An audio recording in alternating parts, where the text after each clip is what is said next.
Hello, St. Matthew's Church and others. I want to encourage you with two verses from Scripture today. Both of them are really well known. The first is from John chapter 10, which is the chapter where Jesus describes himself as the Good Shepherd.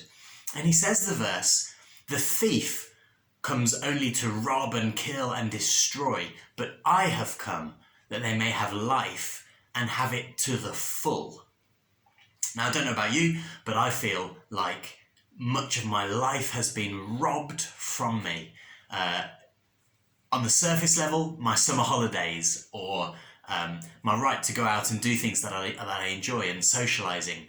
And on a deeper level, if I scratch the surface a bit, I feel robbed of my sense of security and confidence, certainty about the future, my sense of peace and calm.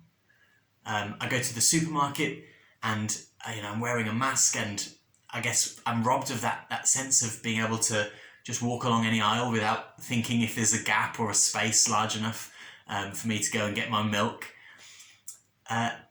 All these kind of things we're robbed of. And I look at the younger generation, I see that they've been robbed of their right to education, robbed of their opportunities and exams and of holidays and all kinds of things, robbed of the potential for romantic relationships. I look at the older generation and they've been robbed as well, robbed of social lives or of the right to go and worship in a church building. And I'm looking at God and saying, you said that you would give life in all of its fullness, and yet we feel like we've been robbed. And so another verse that I want to read is from Psalm chapter 16, Psalm 16 verse 11, which says, "You have made known to me the path of life. You will fill me with joy in your presence, with eternal pleasures at your right hand."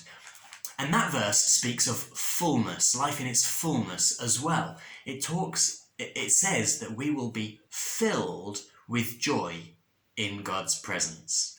And I think this gets to the heart of the matter, where Jesus promises fulfillment. He promises being filled by him, a life that is full.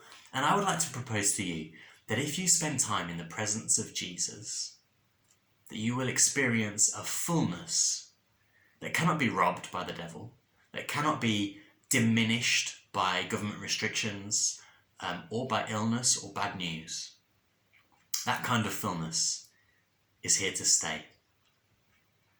Let's spend time in the presence of God.